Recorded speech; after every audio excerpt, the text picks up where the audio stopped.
How does a country with some of the world's richest oil reserves end up in permanent crisis? And why does its leadership keep ending in confrontation with the outside world? To understand Venezuela today, you have to zoom out far beyond the headlines. This documentary begins thousands of years before presidents and oil wells, with the first peoples of the region, and follows a long pattern that keeps repeating. Foreign extraction, concentrated power, sudden wealth, and fragile institutions. From Spanish conquest and colonial rule, through independence under Simón Bolívar, to a republic shaped by strongmen, coups, and oil money, Venezuela's history is a cycle of promise and collapse. In the modern era, that cycle accelerates. Oil transforms the state, democracy rises and falters, and politics hardens into winner-take-all rule. The ascent of Hugo Chávez and the Bolivarian Revolution reshaped the country, followed by economic breakdown, mass migration, and an international standoff centered on Nicolás Maduro, a leader indicted abroad, disputed at home, and emblematic of a system under strain. We will trace Venezuela's full history, from ancient societies to colonial exploitation, from independence to oil booms, and from democratic hope to institutional crisis. The goal isn't to explain a single regime, but to answer a bigger question. Why does power in Venezuela keep concentrating, breaking, and starting over? The first footprints in what is now Venezuela go far back, at least to 15,000 BCE. Archaeologists trace that presence through flaked stone points, scrapers, and bone tools found in western and northern zones, where early bands camped near reliable water and game. These groups moved with the seasons. They tracked large mammals when available, cleaned rivers of fish during dry spells, and gathered palm fruits and tubers. As Ice Age giants thinned out and climate stabilized, toolkits diversified. Fishing gear improved with barbed points, and plant processing stones appeared more often, hinting at broader diets and more predictable schedules. Over time, mobility narrowed into circuits. Communities returned to favored spots, building shelters that could be reused, and storing equipment for the next season. That shift supported experiments in cultivation. People learned which patches drained well and which held moisture, and began tending manioc, maize, and beans. Pottery followed. First simple cooking jars that tolerated long simmering, then storage vessels for grains and pastes. Hearths grew larger and more permanent, and middens piled up, showing a move from short camps to semi-sedentary life built around planting, harvesting, and fishing runs. By the late pre-contact era, language families marked broad cultural regions. Arawak-speaking societies clustered around interior rivers and fertile coastal plains, where canoe travel tied gardens, fishing grounds, and markets together. Carib-related communities lined parts of the Caribbean shore and river mouths, skilled in seafaring and raids, and equally invested in trade. Inland, the Andean slopes hosted Timoto-Cuica societies with a different profile. They terraced hillsides to control erosion, laid irrigation ditches to even out rainfall, and arranged dwellings in planned clusters. Storage structures protected surplus tubers from pests and moisture, and pathways connected hamlets to highland fields. Adaptation hinged on reading landscapes. People used flood cycles to farm recession lands, planting as waters fell and herding small stock along higher ground. In the Orinoco Delta, Communities built stilted platforms and relied on channels for transport, fishing, and exchange. Coastal groups timed offshore trips to currents and wind, moving between mangroves and sandy bays that supplied salt, shellfish, and trade goods. These strategies worked without kings or standing armies, but they required cooperation. Shared labor for terraces, weirs, and irrigation lines, and agreements over planting schedules and access to water. Trade stitched these worlds together. Obsidian and hard stone tools moved across distances that suggest planned routes. Dyes, smoked fish, salt, and ceramics traveled between river villages and coast. Especially manioc varieties adapted to different soils, spread along with techniques for detoxifying and processing them into flours and cakes. Even in the highlands, where terracing-dominated lowland goods appeared, showing that barter networks crossed ecological zones and linguistic boundaries. Natural oil seeped from ground and water in several regions, and communities found uses for it long before drilling. They waterproofed baskets and canoes, sealed pottery, treated ailments with resinous mixtures, and incorporated the substance into practices that gave it special meaning. These practical and symbolic roles show close observation of the subsoil and the materials it offered.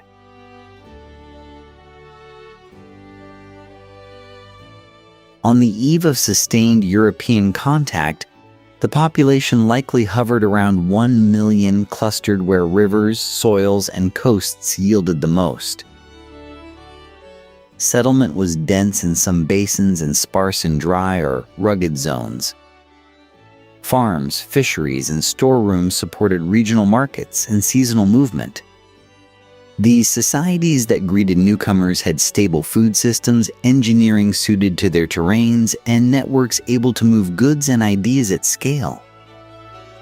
They confronted change with the same tools they had refined for centuries: careful adaptation, shared work, and control over the landscapes that fed them.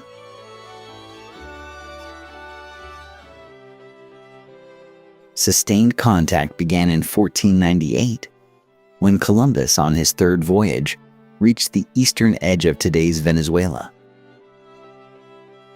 He sighted the low coastline and islands near the mouth of a broad waterway and recorded the encounter as landfall on the mainland of South America. Early maps that followed placed this shore at the fringe of known routes, a margin to be skirted and tested rather than claimed in one stroke. The first phase was reconnaissance, not settlement, and the goal was to learn what the coast concealed.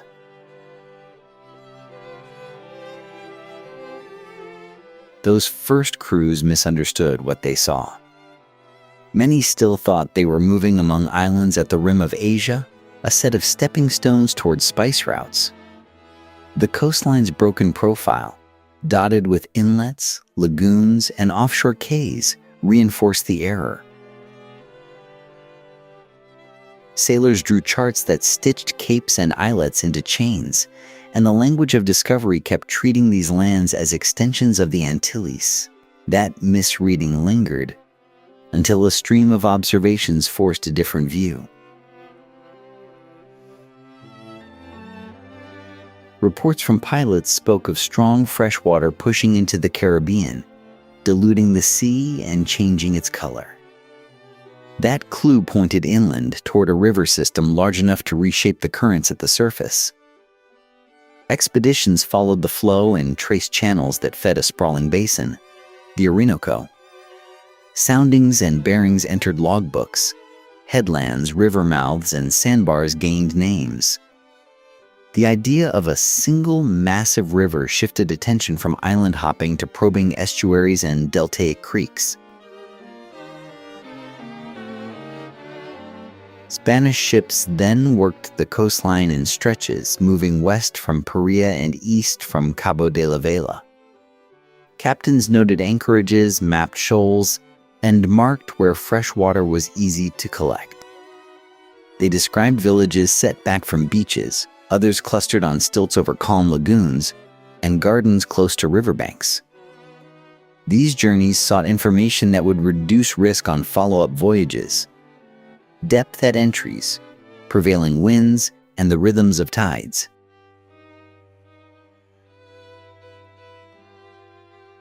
Encounters with local communities mixed barter and caution. Metal tools and beads moved one way. Food, cotton, and navigation tips moved the other. Curiosity sat next to mistrust. The sight of ships and horses drew crowds, but early skirmishes also occurred when crews overstayed, seized hostages, or raided for supplies. Over time, patterns formed. Brief exchanges, hand signs, gifts, and withdrawal to open water before nightfall. Explorers did not meet scattered bands with no structure. They met organized settlements with clear leaders, craft specialization, and coordinated fishing and farming. Canoes handled open water and river travel with skill, and stilted dwellings in lagoons signaled adaptation to seasonal flooding. One set of those stilted towns, seen near the Gulf of Venezuela, reminded Europeans of Venice. The label Venezuela, or Little Venice, took hold on charts and shaped a first impression of a place identified with water, pilings, and clustered homes. Hopes for fast riches guided choices. Rumors of gold inland and pearls offshore made crews test beaches and shallow banks. While no large gold deposits appeared, pearls did, especially on nearby islands rich in oyster beds. Those banks quickly drew attention as reliable sources of value that could be lifted with boats and divers pointing imperial eyes toward sites suitable for control, not just for notes on a map. By 1520, soundings, sketches, and pilot books had reduced the unknowns. Knowledge of currents, safe harbors, and trading spots lowered the cost of return. With coastal pearls as a lure and the Orinoco as a gateway, the strategy shifted from probing to planting a flag. The record of those early passages turned interest into intent, making permanent conquest less a question and more a schedule. Exploration shifted to conquest in the 1520s. Spanish parties landed, pushed inland along river valleys, and tested alliances with local leaders while building small stockades near anchorages. Violence established footholds when diplomacy failed. Captains looked for routes to food stores, labor, and pearls, and posted garrisons to control paths between coast and interior.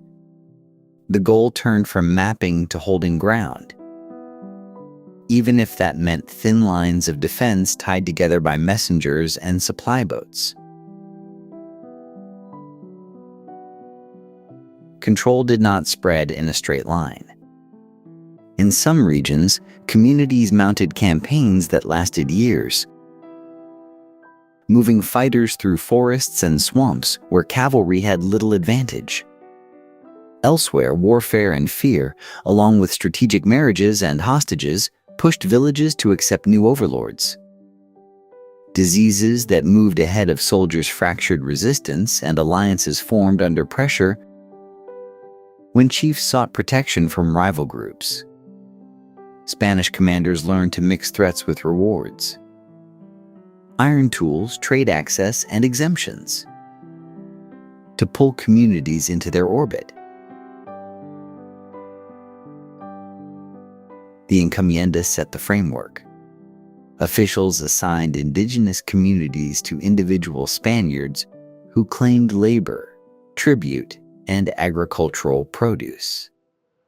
In return, encomenderos pledged to provide protection and Christian instruction. In practice, overwork, forced relocations, and the demand for tribute drained populations and broke kin networks. Seasonal cycles no longer matched communal needs. People worked fields and carried loads to meet quotas. As production rose for colonial markets, mortality climbed, and some groups fled deeper inland to avoid levies. Coro emerged early as a strategic node on the arid coast, linking pearl fisheries and inland routes.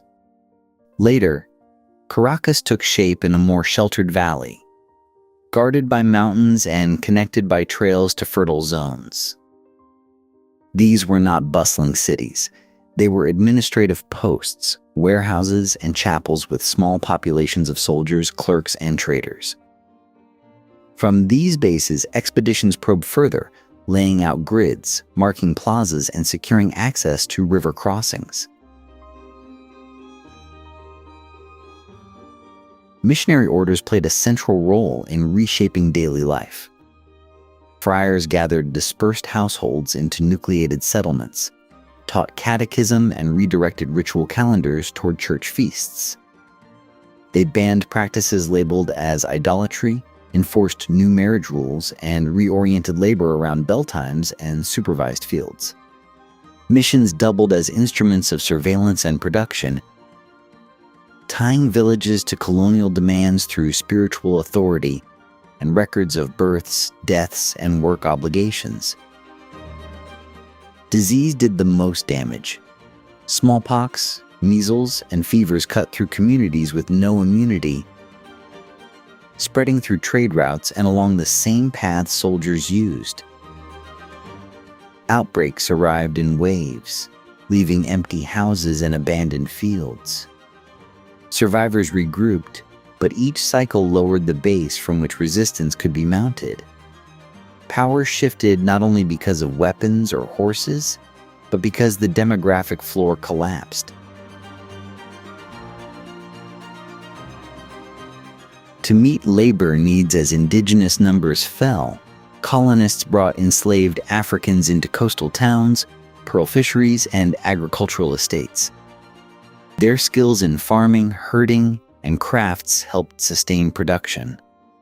Over time, a multi-ethnic society formed. Spanish settlers, African enslaved people and their descendants, and indigenous groups under varied forms of control. Each subject to different legal categories and obligations that structured daily interactions and status. Despite all this, the region remained peripheral. Without large gold or silver deposits, imperial authorities sent limited funds and personnel. Officials rotated slowly, rival jurisdictions overlapped, and orders traveled months from distant centers. Settlers fought with governors over tribute and land rights, and the crown struggled to enforce standards far from the main arteries of the empire.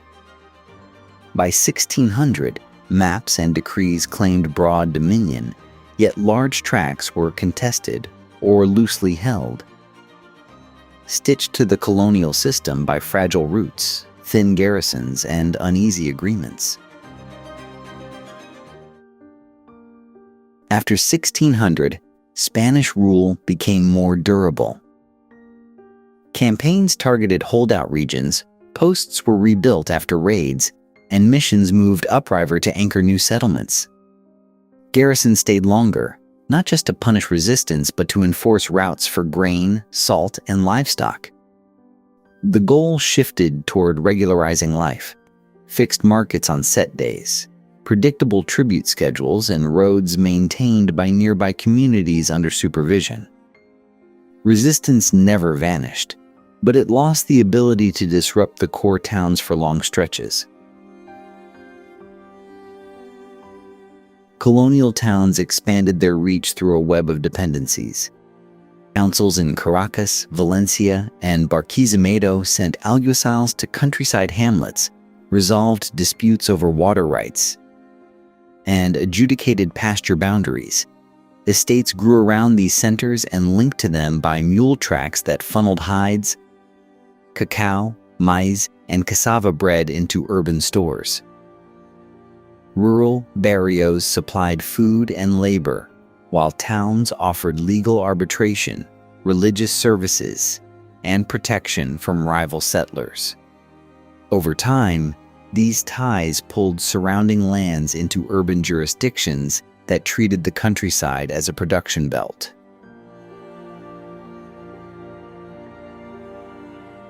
Institutions hardened as offices multiplied. Cabildos kept records of births, land grants, and taxes.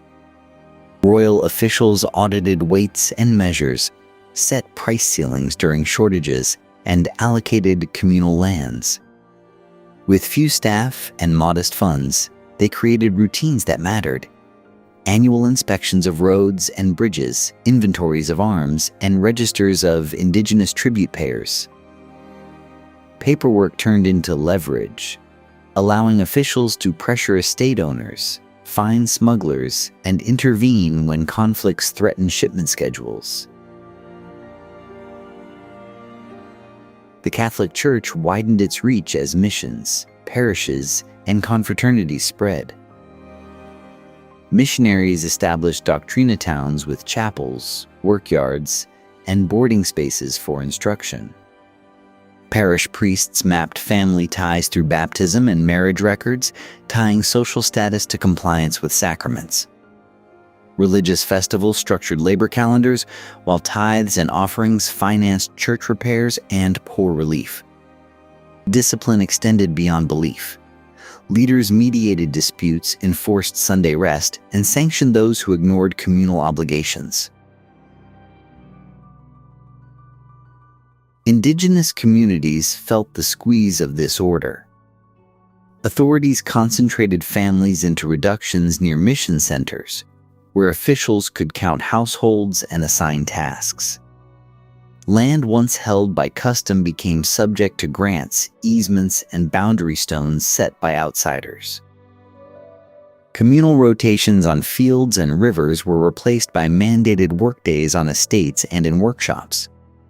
Rituals and languages persisted, but under surveillance and with narrowed scope. Flight into forests or to remote savannas continued, yet each return tightened administrative oversight. A mixed population took shape through intermarriage, coercion, and proximity.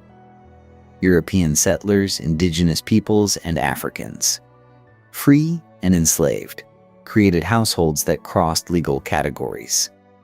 These ties produced a layered social order with status attached to ancestry, occupation, and access to patrons.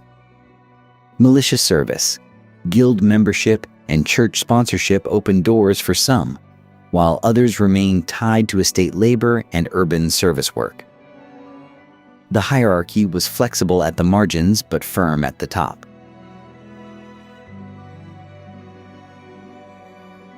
The economy remained local in scale.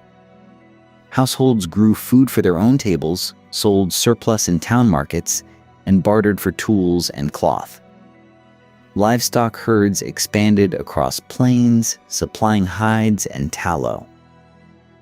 Cacao cultivation increased along suitable valleys, yet extraction of precious metals stayed minimal. Smuggling and small-scale coastal trade supplemented income, but subsistence and regional exchange defined most livelihoods.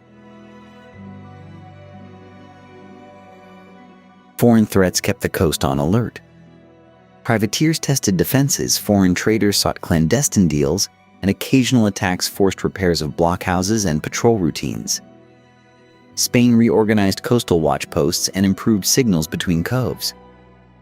Distance from major centers still left the region peripheral. Orders arrived slowly, and appeals took months. Stability grew, but so did inequality. By 1700, colonial rule felt ordinary, even as opportunity narrowed for those outside the urban and ecclesiastical core.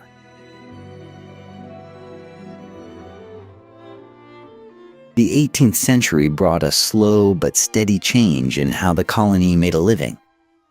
Households still grew food for their own tables, but more land shifted toward crops that could sail out to Atlantic markets. Roads and mule trains linked valleys to ports, and shippers timed departures to meet convoys. Local fairs turned into buying stations, where brokers advanced credit and tied planters to future harvests. This expanding web drew coastal regions and nearby river valleys into a rhythm set by ships, customs houses, and overseas demand. Cacao became the main ticket to those markets. The trees thrived in humid lowlands, shaded by taller species that protected the pods from harsh sun and wind. Estates laid out groves in neat blocks, spaced for careful pruning and easier harvest. Workers fermented the beans in wooden boxes, dried them on patios, and packed them in sacks sized for mule transport. Shipments left for Europe through regulated channels, with quality standards tied to color, size, and dryness, and prices tracking supply across the Caribbean basin. Plantation output rested on forced labor. Enslaved Africans arrived through coastal entrepôts and moved directly to groves, cattle posts, and small sugar mills. They brought farming knowledge, metalwork, and maritime skills that owners adapted to local needs. Daily routines followed strict schedules: clearing, pruning, pod cutting, and bean processing under overseers. Family formation occurred despite sales and transfers, and religious brotherhoods offered limited spaces for solidarity. Maroons on remote estates and flight to interior zones forced planters to patrol boundaries and negotiate with local authorities for armed recovery.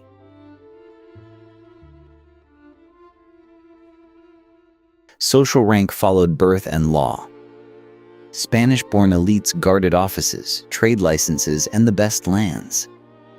Locally born whites built fortunes through marriage ties and careful investment in estates and shipping. Below them, mixed-race groups filled urban trades, militia units, and tenant roles on farms. Free black communities formed along coasts and in towns, working as sailors, artisans, and smallholders. Indigenous communities faced tribute and land pressure, often confined to specific jurisdictions.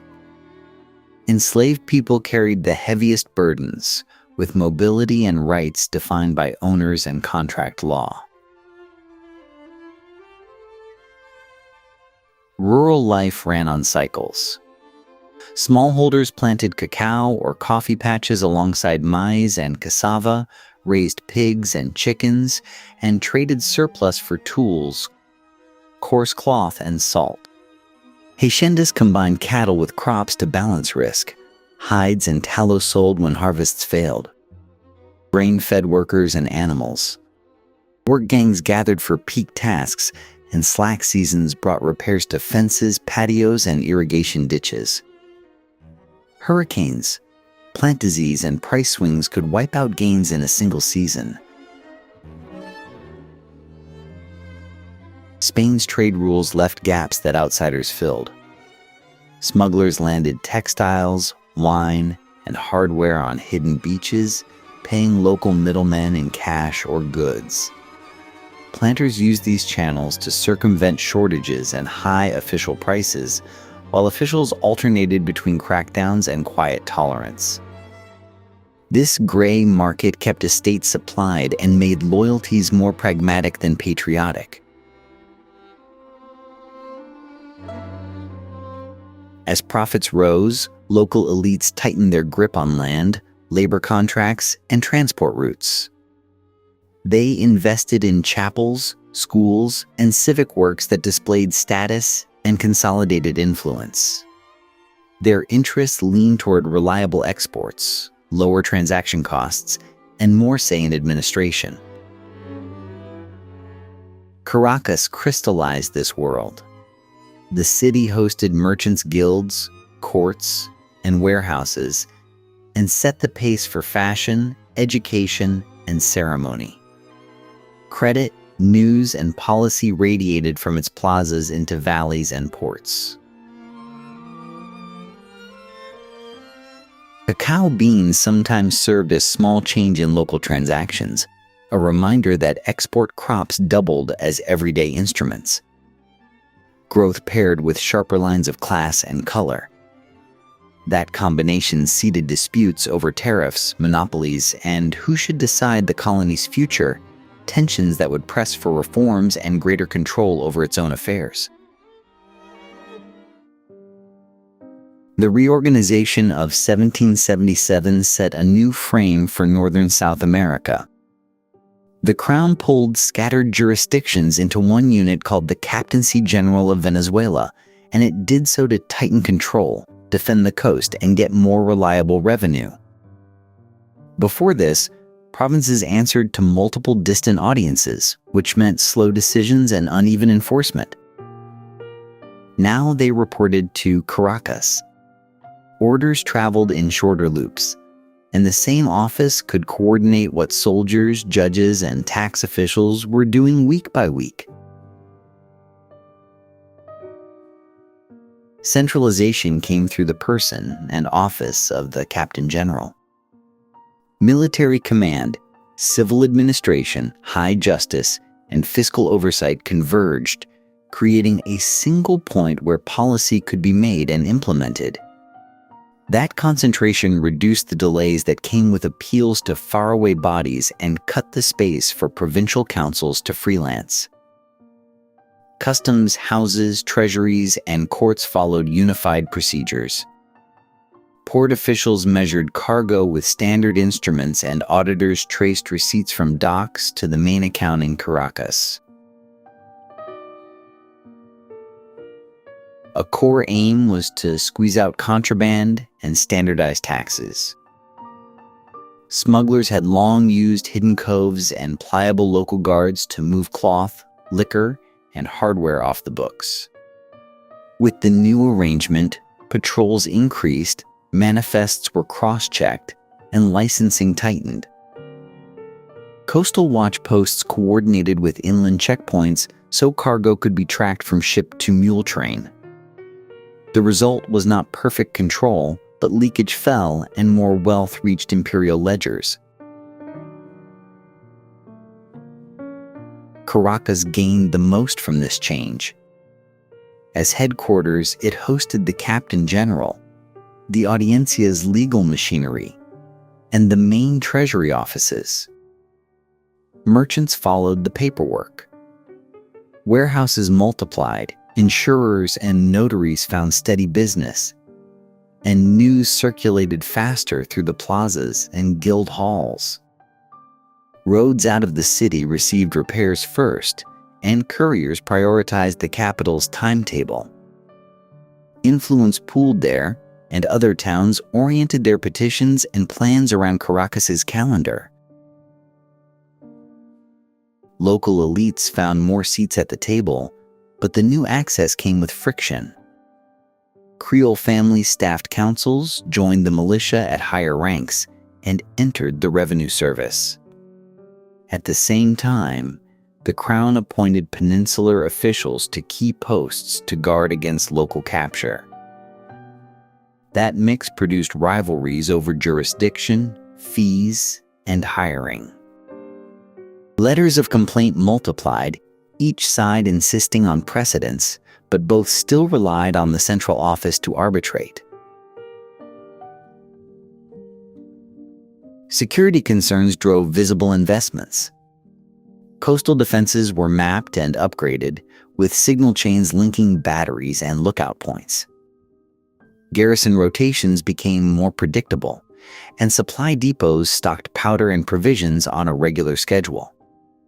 Inland, improved courier routes and postal relays shortened the time it took to carry orders and intelligence across valleys and plains. These measures answered fears of foreign raids and internal unrest by making response times shorter and command lines clearer. As administration knit the provinces together, a territorial identity sharpened. People who had thought of themselves as residents of a province began to hear and use the term that defined a larger unit. Schooling, church networks, and official notices spread the same names, practices, and reference points. Alongside rules and taxes came books and ideas carried by teachers, clergy, and officials who circulated within the new structure. With easier movement of people and print, debates tied to Enlightenment-era governance and rights traveled farther and faster. By 1810, the unified command, rationalized finance, and shared institutions made coordination across provinces possible. The apparatus built to extract and control also provided channels for collective decisions. When the political crisis arrived, leaders already knew how to call meetings, move messages, and act in concert. The breakdown in Spain began in 1808 when Napoleon's armies toppled royal authority and forced a scramble to claim legitimacy across the empire. Competing juntas formed in the peninsula, letters crossed the Atlantic with delays and contradictions, and colonial officials could no longer point to a single, functioning center of power. In this haze, legal arguments mattered as much as muskets. The questions spread from council chambers to parish pulpits. Who could lawfully govern while the monarch was out of the picture?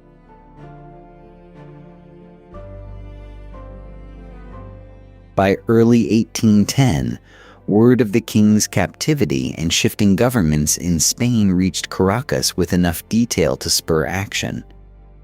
Merchants worried about contracts, planters watched exchange rates and shipping risks, and lawyers gathered precedents from Spanish constitutional traditions to justify a local solution.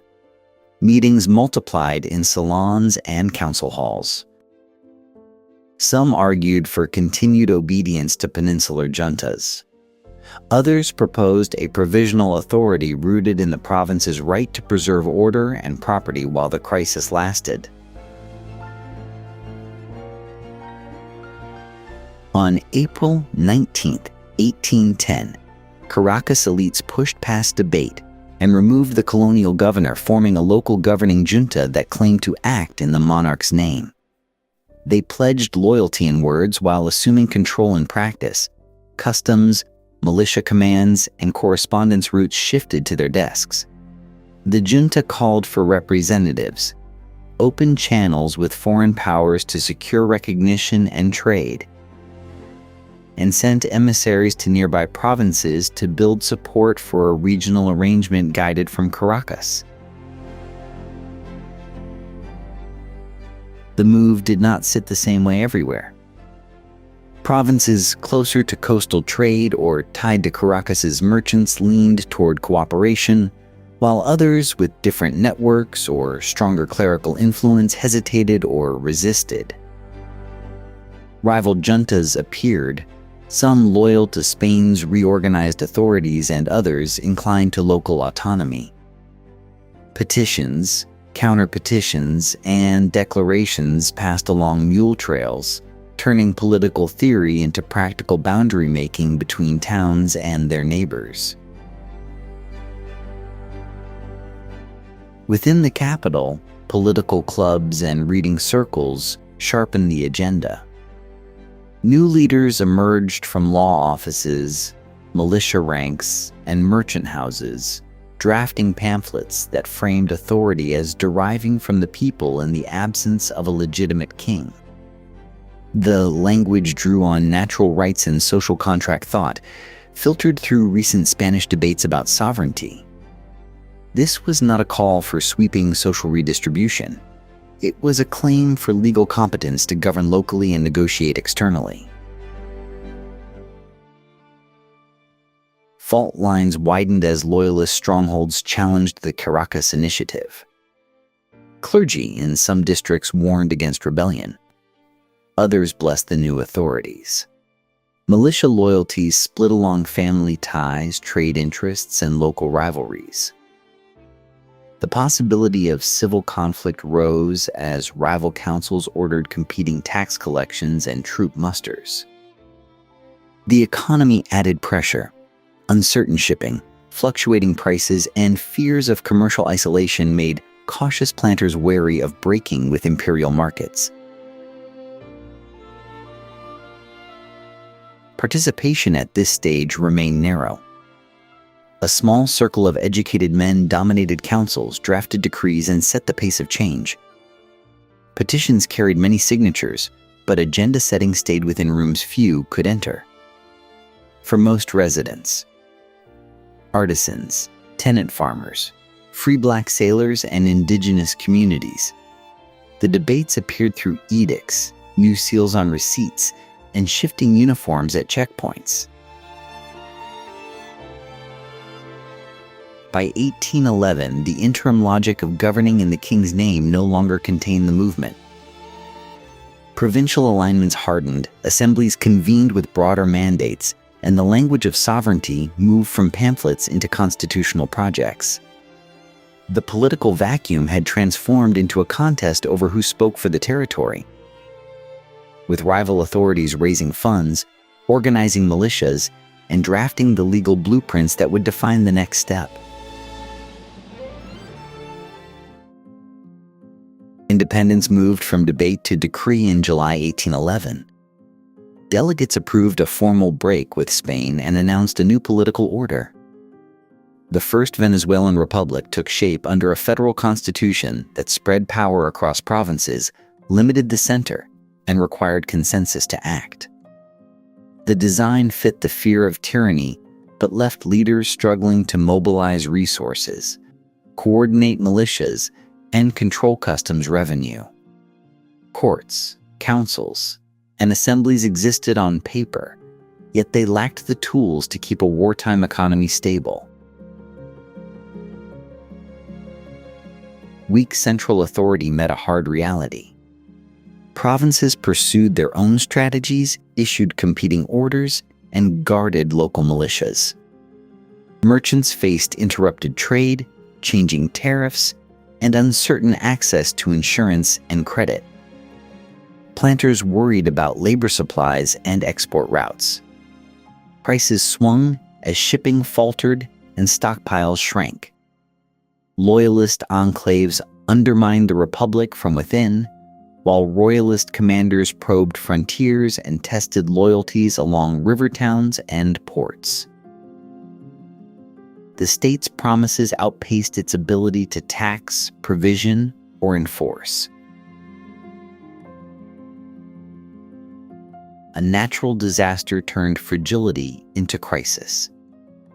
In 1812, a powerful earthquake destroyed parts of key cities, collapsing buildings and killing thousands in areas central to the Republican project. Reconstruction strained already thin budgets. Royalist voices framed the destruction as punishment for rebellion, and that narrative found audiences among the uncertain. Soldiers deserted, creditors hesitated, and local authorities wavered as relief and security needs multiplied at once.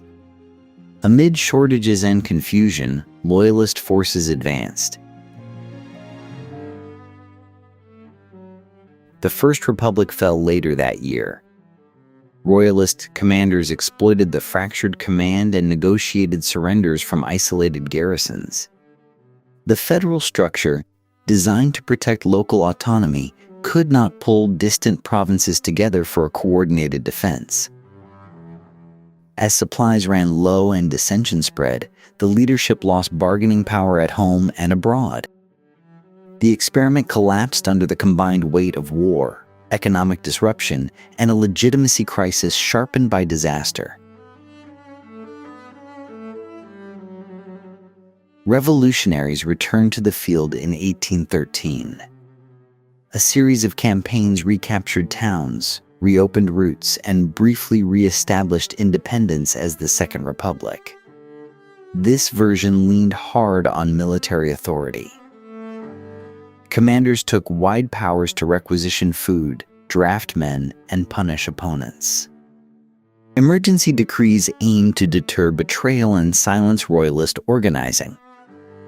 The civil administration tried to follow, but the army set the pace and the tone, judging loyalty and deciding who could stay in place. Those measures met a divided countryside.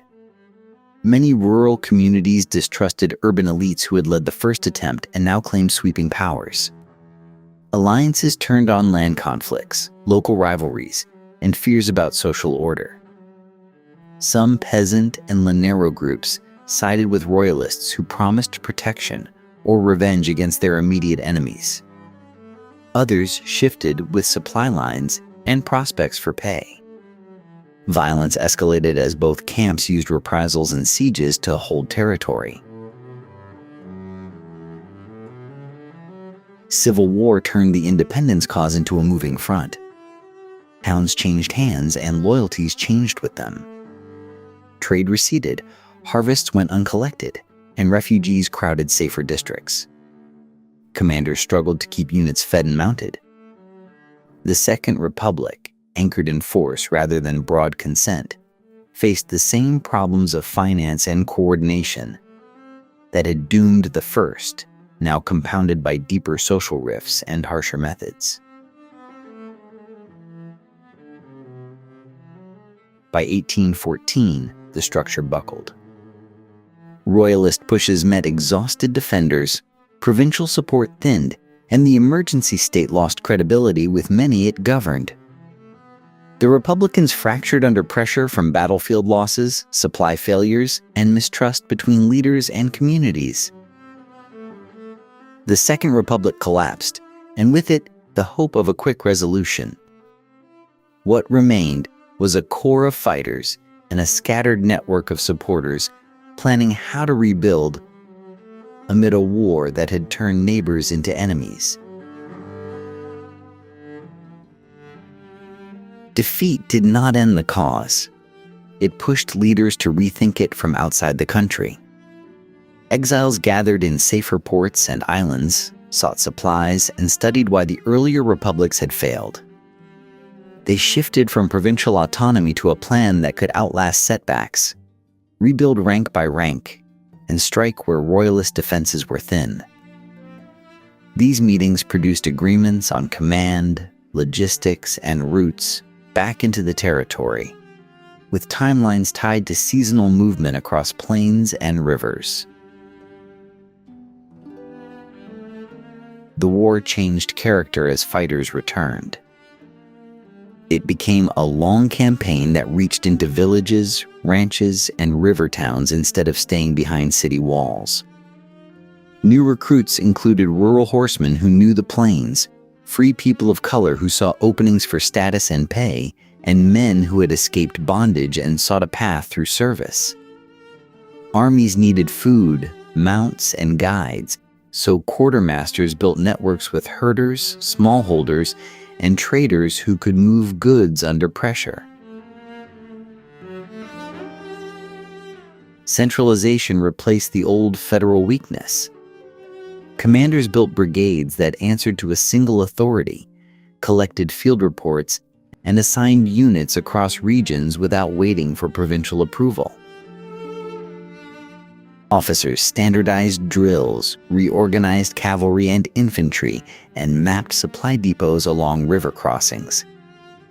The structure allowed for faster concentration of force, coordinated feints, and the use of reliable couriers who could keep distant columns in step.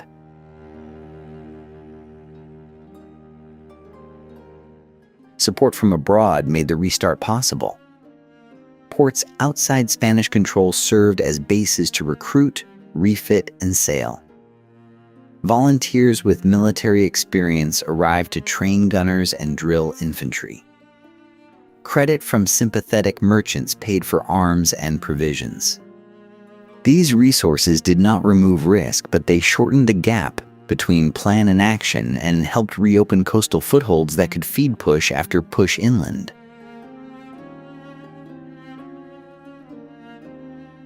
Guerrilla tactics drained royalist strength in the interior. Small bands harassed convoys, cut communications along rivers, and forced garrisons to stay close to fortified posts. In the plains, mobile cavalry used shallow fords and hidden trails to circle regular troops and strike their camp followers and herds. Each raid cost the royalists time and food, while defections slowly chipped at their local alliances. As victories accumulated, leadership tightened further under a single command that moved troops like parts of a larger machine. Staff officers compiled maps, tracked stores, and played out scenarios for bridging, flanking, and retreat. Regional leaders accepted assignments across provinces, which reduced rivalry and turned personal followings into army units with clear roles. The independence movement became less a set of local uprisings and more a theater-wide campaign. By 1821, the plan focused on breaking the main royalist field army. The decisive offensive gathered columns from different directions, secured supply corridors, and aimed to force a battle on terrain favorable to cavalry and coordinated infantry. That clash came at Carabobo. Discipline, timing, and the ability to sustain pressure across the line determined the outcome. When royalist formations buckled, the route to the capital opened, and with it the collapse of organized resistance.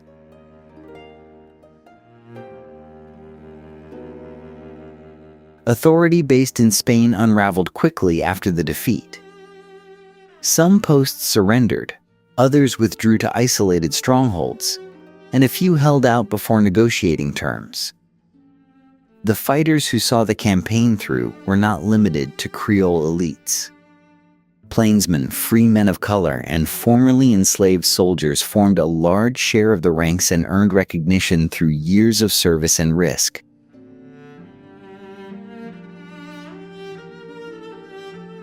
With military control secured in 1821, independence was real on the ground.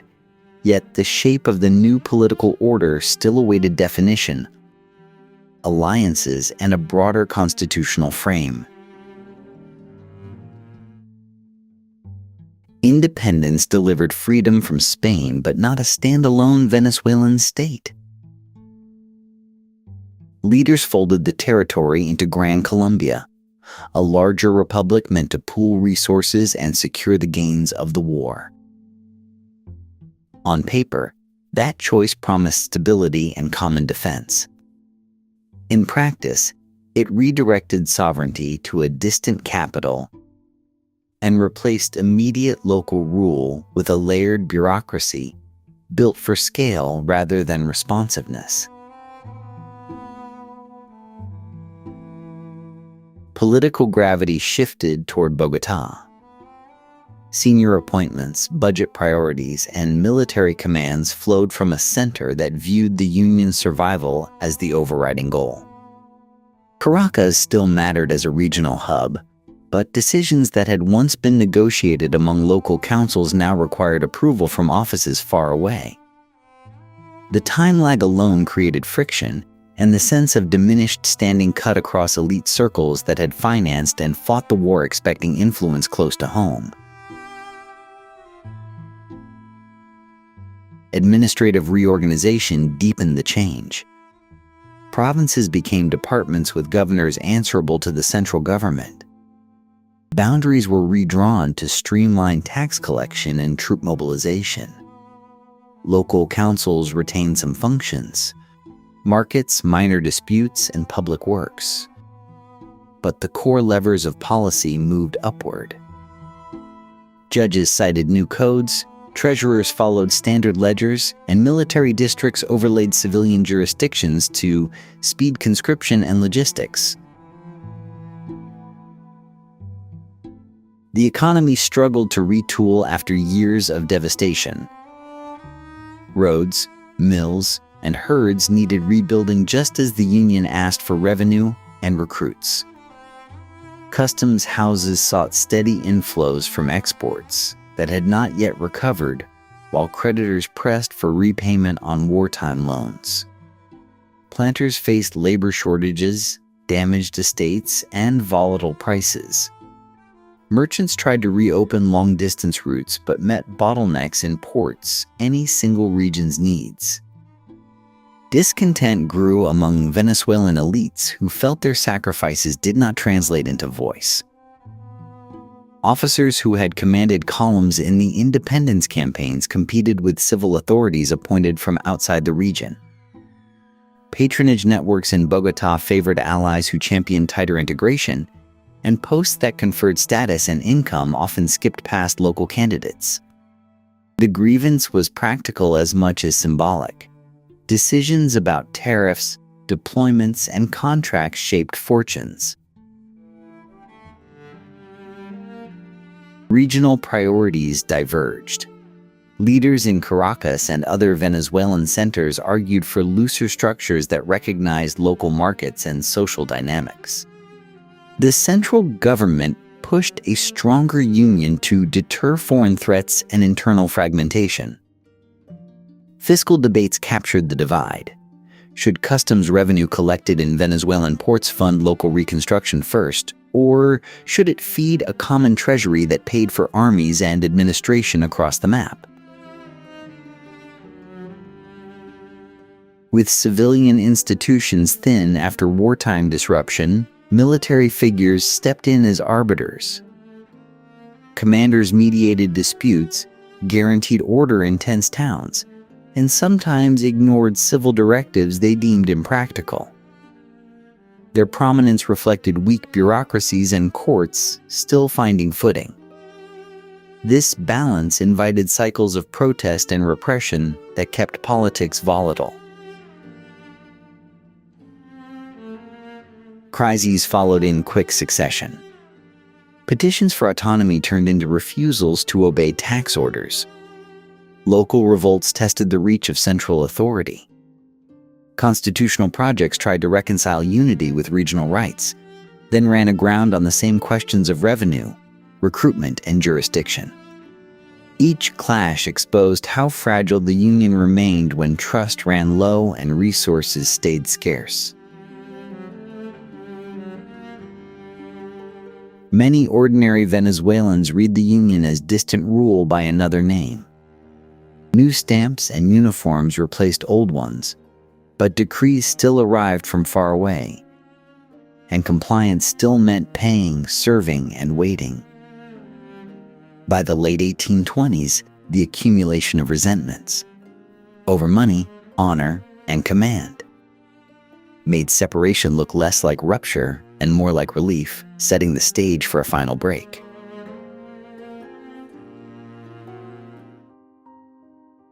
Separation arrived in 1830 with a basic promise: a sovereign republic based in Caracas, a new constitution, and offices meant to answer to local needs rather than a distant capital. The document outlined branches of government, terms for executive authority, and rules for provincial administration. Officials reopened customs houses under the new seal, counted revenue, and tried to bring order to courts and militias under national command. Flags changed, titles changed, and the map changed from departments to provinces aligned with the new laws. The new state carried heavy burdens. Decades of campaigning had drained treasuries, wrecked bridges and mills, and scattered herds. Many towns held more widows and orphans than able-bodied laborers. Roads needed grading and rivers needed ferries. But the government lacked the cash and tools to build at scale. Merchants advanced small sums at high interest, and tax collectors struggled to bring in steady income when exports lagged and smuggling offered quicker returns. Everyday governance meant patching holes, not launching grand reforms. Military figures dominated early politics. Commanders who had supplied men and horses during the war often kept those networks and used them as leverage. Governors deferred to officers who could assemble riders on short notice. Civilian ministers drafted codes, but enforcement depended on men in uniform who answered to patrons rather than procedures. Motions, land grants, and exemptions circulated through personal ties built in camps and on marches. And that logic spilled into cabinet decisions and provincial appointments. Stability efforts centered on a workable constitution, a more centralized bureaucracy, and export-led recovery. Officials standardized weights and measures, rebuilt customs records, and required provincial reports on revenue, schooling, and roads. The state encouraged cacao, coffee, and cattle as the main paths to solvency, with policies that eased land titles and lowered fees on outbound cargo. Surveyors marked boundaries, registries recorded transfers, and notaries handled the flow of mortgages tied to harvests. Regional divisions continued to shape outcomes. Coastal valleys argued for port investment and quicker customs clearance. Plains towns lobbied for road funds and a stronger rural police to secure herds and transport. Mountain districts pressed for irrigation and protection from land seizures. Provincial councils defended their privileges, blocked rivals' projects, and bargained for exemptions. The capital set targets. Provinces answered with conditions. Political participation stayed narrow. Large landholders, leading merchants, and connected professionals filled councils and courts. Literacy, property thresholds, and indirect voting rules filtered who could choose representatives. Many elections ran through electors selected by local notables, which kept decision-making in a small circle. Urban artisans, small farmers, free black communities, and indigenous groups had limited pathways to shape policy beyond petitions and patronage. Dependence on exports tied fortunes to foreign prices and shipping costs. A good harvest and a favorable market could balance accounts. A blight, hurricane, or price dip could bankrupt estates and starve the treasury. Exchange rate swings complicated debt payments. Import needs, tools, textiles, and iron, rose with production, adding pressure when ships arrived late or insurers raised rates. The cycle rewarded estates with access to credit and punished smallholders and laborers first when cuts came. Former allies in war turned into rivals in peace. Military loyalties hardened into political factions with newspapers, clubs, and provincial bases. Old grievances over command and pay resurfaced as disputes over laws and appointments.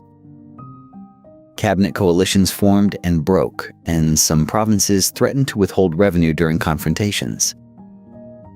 Government survived these shocks, but each crisis left deeper scars in the relationship between center and regions. By the late 1840s, the Republic had laws, offices, and an export engine, but the foundation remained fragile. Uneven authority, narrow representation, and volatile markets kept pressure high, and those unresolved tensions prepared the ground for the next wave of conflict.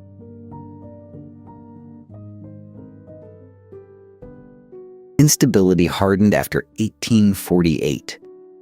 Institutions that should have managed disputes lacked reach and credibility, and regional military chiefs stepped into that vacuum. These caudillos built power with mounted followers, local treasuries, and control over recruitment.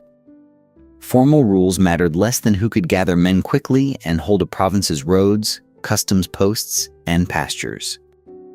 Government changed hands often, with officials seeking the backing of armed patrons rather than relying on court rulings or legislative majorities. Personal loyalty and force became the basic currency. Leaders promised security, tax leniency, or access to land in return for service. When alliances faltered, uprisings followed. Short-lived cabinets issued decrees that could not be enforced beyond a few districts, while rival commanders raised flags in the countryside, blocked convoys, and cut communications. provinces turned inward, and national politics resembled a set of moving front lines where the strongest patron of the month set policy.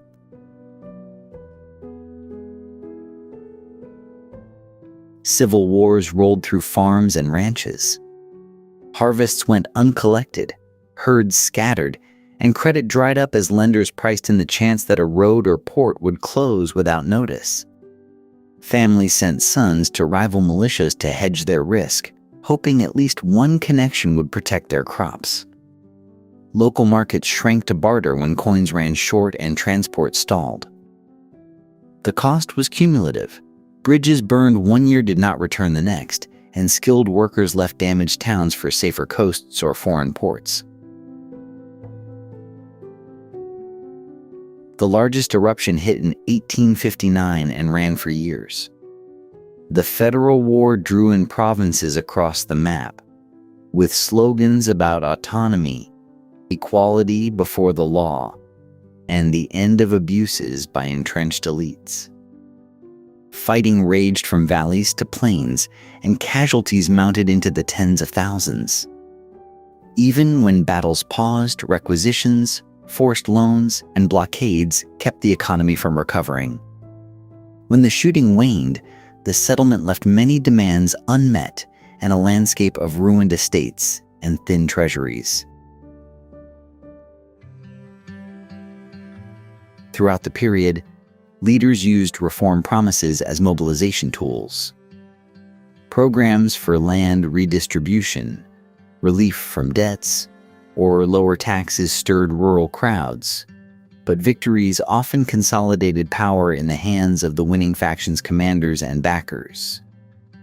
Administrative posts, customs revenues, and access to contracts rewarded core supporters. Ordinary recruits returned to fields still burdened by arrears, lawsuits over plots, and local bosses who had simply changed uniforms. Presidents rose and fell through coups, not ballots. Constitutions were rewritten or suspended to suit the moment, and amnesties alternated with purges. Central authority fragmented whenever a province withheld revenue, refused conscription orders, or welcomed a rival claimant. Ministries changed names and faces while salaries went unpaid and arrears piled up. The national capital was a prize to seize, not a stable seat that could guarantee nationwide compliance. The drag-on development was visible. Road projects halted mid-span, telegraph plans lingered on paper, and schools opened in a burst only to close when funds stopped. Courts sat without staff, and cadastral surveys stalled, complicating property rights and investment. With budgets consumed by war chests and pensions, routine maintenance lapsed, and ports silted as dredging contracts failed. Instability invited outside leverage. Foreign creditors demanded repayment schedules backed by customs receipts, and governments pressed for settlements when claims went unpaid. Diplomats negotiated directly with regional authorities, deepening the sense that sovereignty had limits wherever force could not guarantee continuity. Loans came with strings, and defaults carried the risk of gunboat visits or arbitration that tied future revenues. Some caudillos governed better as provincial stewards than as national heads. In their home districts, they kept roads passable, mediated disputes, and enforced predictable rules. Their relative success, however, cemented fragmentation by proving that local order did not require a strong center. After decades of fatigue, communities accepted the trade-off of stability under a long hand, setting the conditions for a later embrace of concentrated, enduring rule. Juan Vicente Gómez seized power in 1908 and promised order after generations of rebellion. He moved quickly to silence rivals and to make the state, not Regional bosses, the final word. Governors who had relied on private militias found themselves audited, rotated, or jailed. Local treasuries were brought under central oversight, and customs posts that once fed provincial war chests now sent receipts straight to the capital. The message was clear. The army's chain of command replaced personal loyalties, and the presidency decided who could rule a district, collect taxes, or command a garrison. He dismantled the caudillo system step by step. Provincial strongmen surrendered arsenals under amnesty offers that turned into leverage once their weapons were inventoried. Registries tracked firearms and horse stocks, cutting the capacity to mobilize sudden uprisings. Prefects enforced curfews during sensitive periods, while police units mapped the households of known patrons to catch messengers and seize payrolls. Judges loyal to the presidency handled treason cases, and emergency decrees allowed authorities to relocate families tied to insurgent networks. A professional national army took shape as the core instrument of rule. Recruitment standards, pay schedules, and promotion exams replaced the old habit of rewarding followers with rank. Training posts drilled conscripts in basic literacy and logistics so units could move, supply themselves, and repair roads they used. Officers rotated across provinces to break local ties and learn a single doctrine. Telegraph codes, standardized reports, and centralized procurement kept garrisons aligned with headquarters, and the budget prioritized barracks, depots, and transport over civilian ministries. Political opposition met a closed door. Newspapers faced pre-publication checks, presses lost licenses, and editors left for exile when fines escalated into arrests. Student groups and professional associations were monitored. Strikes brought quick detentions. Prisons held critics without long trials, and state security made surveillance routine. The result looked like calm in cities and along key roads, but it rested on the threat of swift, quiet punishment. Oil concessions changed the balance between rulers and society. As foreign firms began exploration and drilling, concession fees, royalties, and taxes gave the treasury cash independent of domestic taxpayers. With steady inflows, the government retired old debts, paid the army on time, and expanded ministries that answered upward, not outward. This revenue insulated the regime from local pressure because it did not need to bargain with producers and merchants to fund itself. Infrastructure spread along lines that served control and crude. Road crews connected fields, pipelines, and ports. Bridges and causeways shortened army response times. New docks loaded fuel and equipment, while dredging made export channels reliable. Telegraph and later radio stations linked command posts to oil zones and border outposts. When officials spoke of progress, they pointed to traffic counts, freight tonnage, and reduced travel times that also made repression and extraction more efficient.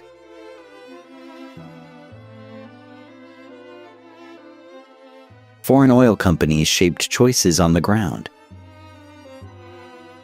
Their investment priorities influenced which harbors expanded, which towns gained power plants, and which laws set labor rules.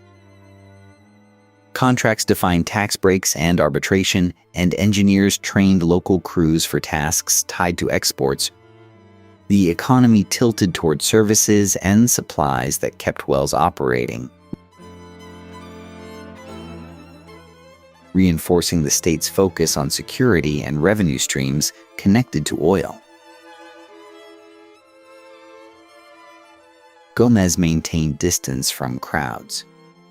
He rarely appeared in public, preferring intermediaries, private audiences, and signed orders that carried his will to every office. Portraits and proclamations stood in for rallies, and provincial bosses learned to read silence as policy. By the mid-1930s, Venezuela had moved from chronic warfare to enforced stability. Centralization under dictatorship built an army, a fiscal base, and a wired territory that could act as one, while political freedoms narrowed to the point of disappearance.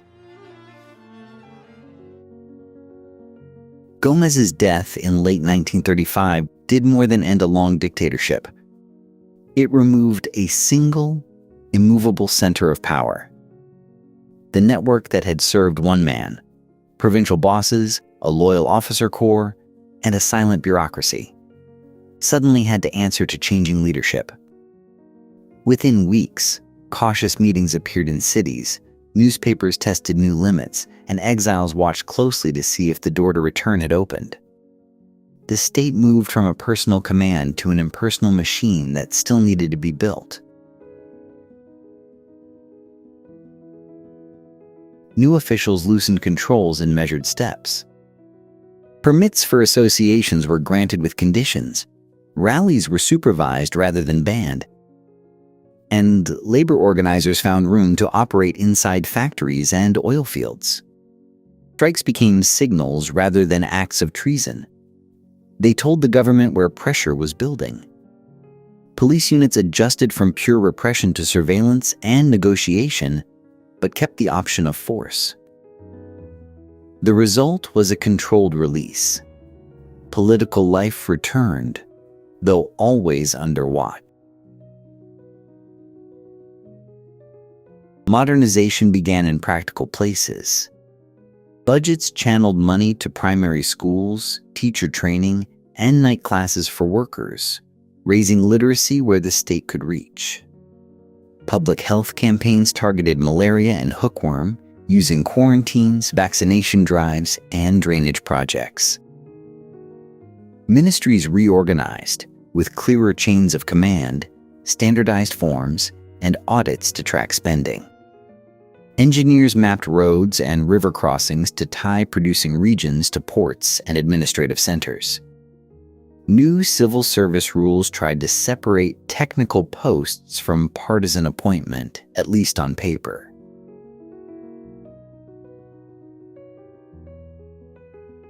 Legal changes followed the administrative push. A new set of statutes recognized legal parties, set basic rules for union registration, and narrowed grounds for prior restraint on the press. At the same time, decree powers stayed wide, emergency provisions remained broad, and the presidency held control over governors and the armed forces. Courts gained procedural clarity but did not yet act as a strong counterweight. The law widened the doorway while leaving the executive a key to lock it again if needed. Oil revenue made these moves possible. Concession fees and royalties filled the treasury in ways customs duties and internal taxes never had. That money financed schools, clinics, roads, and a growing payroll without building a broad tax base.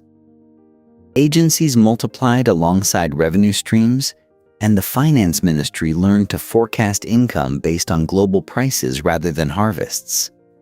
The budget grew more complex and more dependent on the wellhead.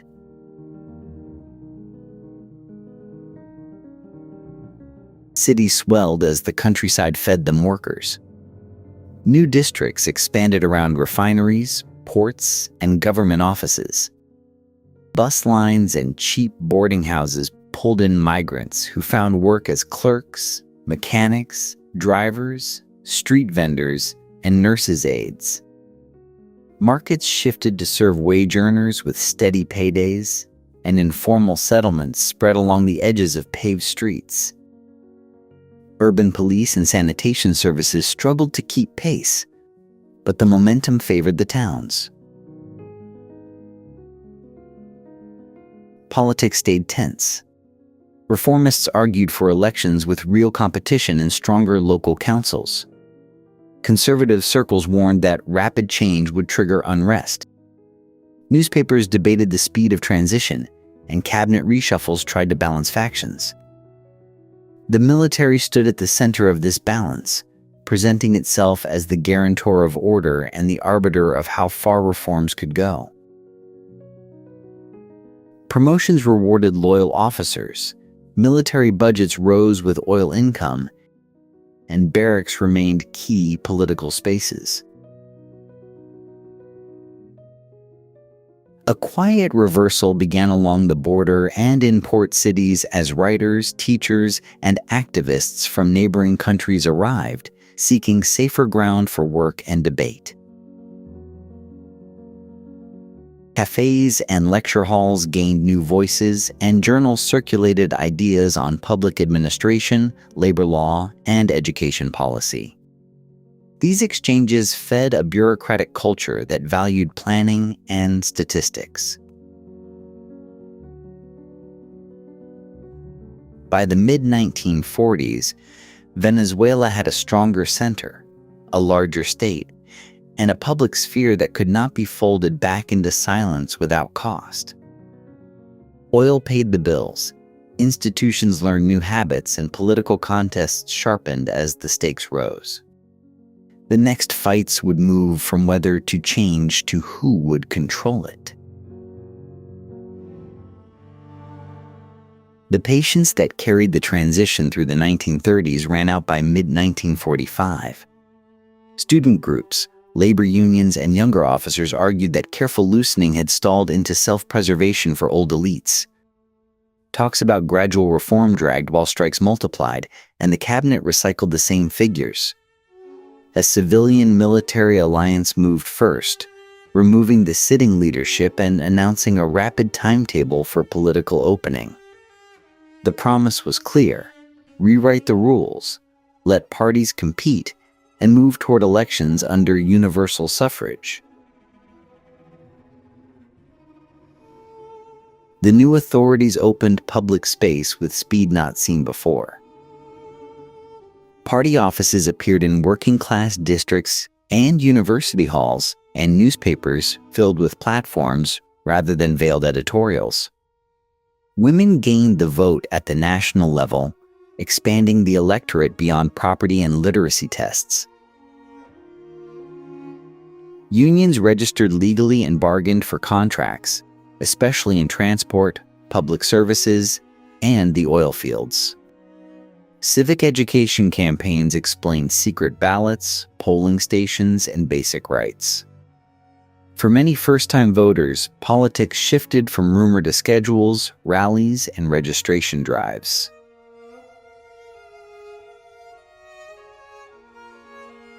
The 1947 election put these rules into motion.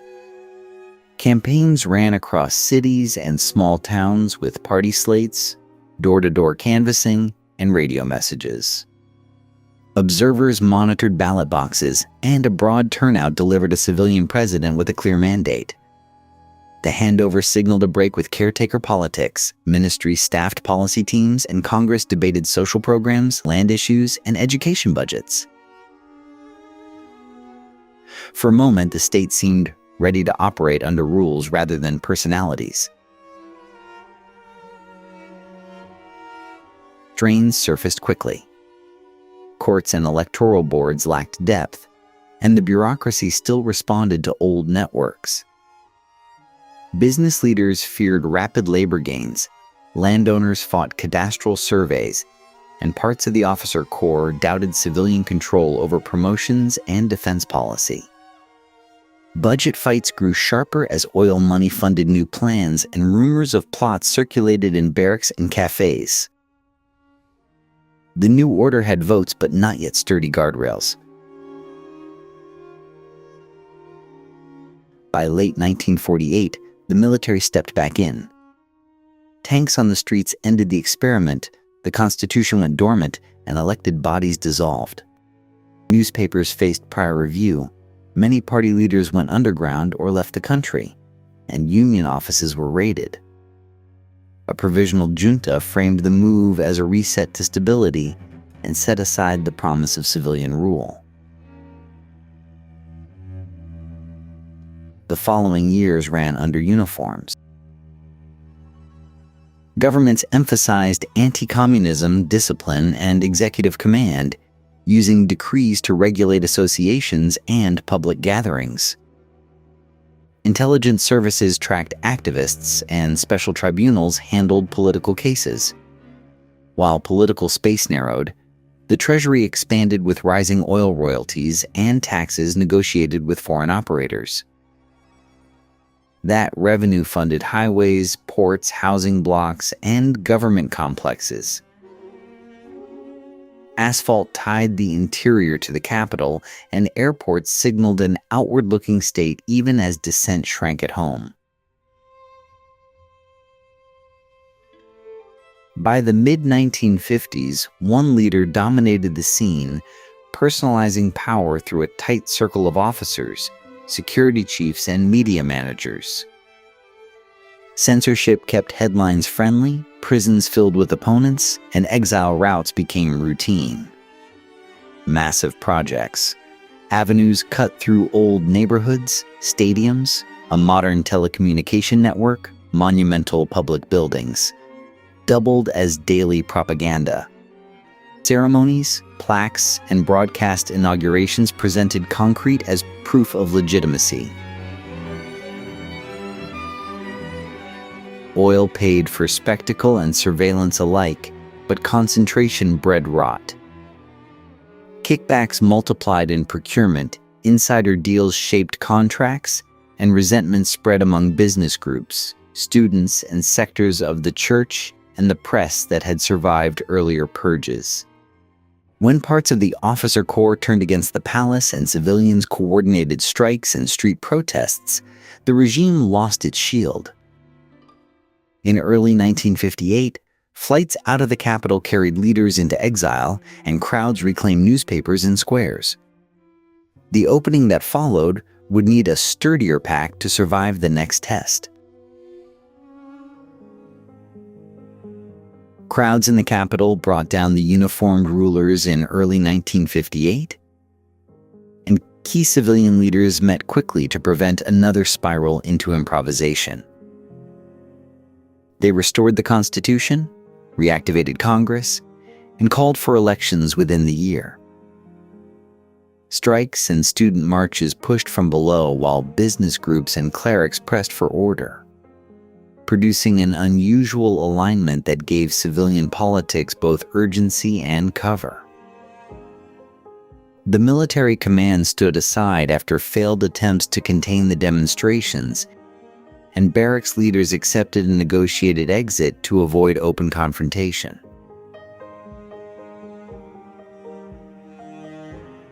The main parties then signed a pact that set out rules for coexistence. They agreed to respect electoral results, share cabinet posts across party lines, and keep channels open with the officer corps to discourage adventurism. The pact also laid out basic policies on economic management and social spending, so that alternation in power would not trigger destabilizing swings. By narrowing the field of acceptable conflict, the parties aimed to trade ideological purity for predictability, which mattered to voters and investors after years of coups.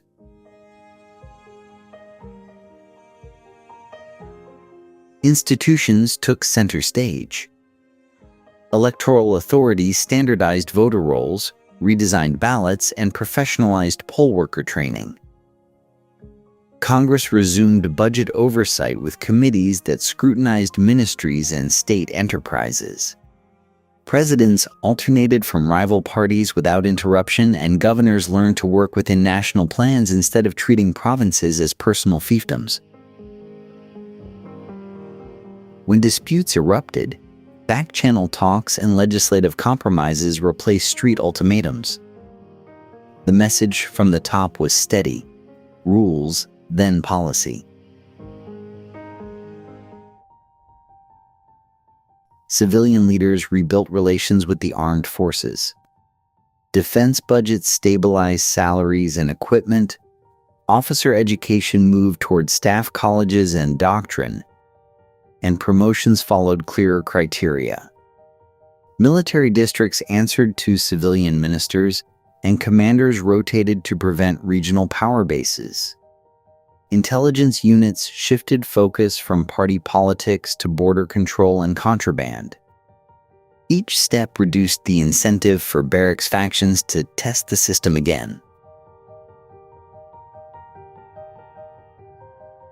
Oil money powered the new agenda. Royalties and taxes expanded paved roads, bridges, water systems, and electricity grids that reached fast-growing suburbs. Housing programs filled whole blocks with concrete apartments, and ports upgraded cranes and storage to speed imports and exports. Urbanization accelerated as rural families chased steady wages in construction, transport, administration, and retail. The state used revenue rather than broad taxation to finance this build-out, keeping everyday tax burdens low. Social policy moved alongside concrete. Teacher hiring surged, normal schools graduated cohorts for expanding primary classrooms, and universities added faculties in engineering, medicine, and economics.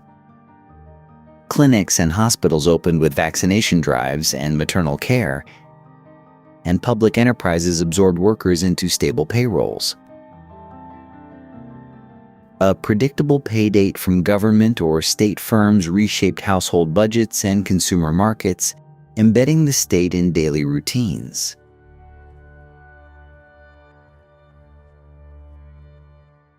While much of the region slid into new authoritarian cycles, the country projected a different image. Ballots counted, cabinets rotated, and the press argued within legal bounds. That reputation attracted students, writers, and politicians from neighboring dictatorships who set up study groups, newspapers, and cultural centers. Their arrival added to the country's debate over development models, labor rights, and university reform. And some found roles in academia or planning offices. Yet, access to real decisions narrowed around party negotiating tables. Smaller movements struggled to gain traction. Independent unions faced pressure to align with major blocs, and rural communities found the patronage ladder still controlled from the capital. Oil revenue softened conflicts, but also disguised reliance on volatile prices and growing state payrolls. The pact delivered calm, elected succession, and visible growth. It also layered debts, habituated politics to high spending without taxation, and left emerging groups outside the bargain. The strain would surface once prices shook and expectations outran the budget.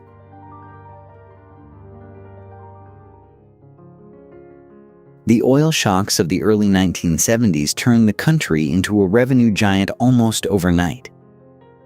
Global prices jumped, royalties soared, and the treasury swelled in a way no previous decade had seen.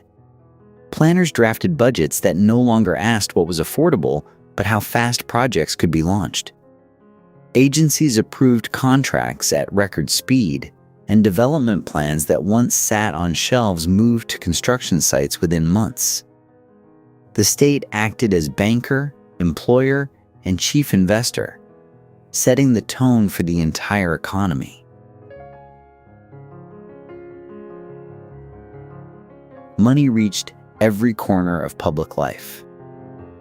Ministries expanded payrolls, municipalities paved streets and extended water networks, and hospitals ordered equipment in bulk.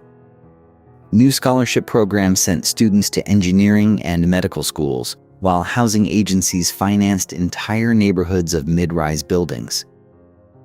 The civil service offered steady salaries and pensions, drawing talent from private firms and the countryside. Social programs multiplied: school meals, subsidies for transport, and grants to cooperatives. Each policy carried a budget line backed by oil receipts, not by broad taxation.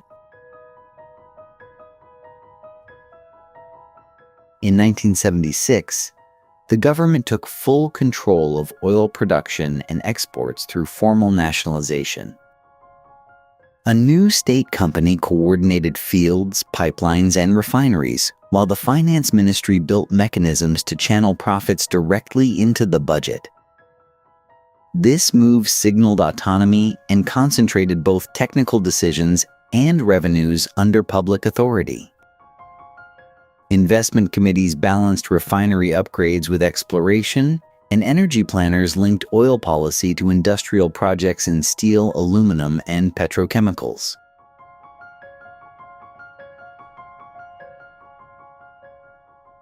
With cash in hand, the public sector grew in scope and ambition.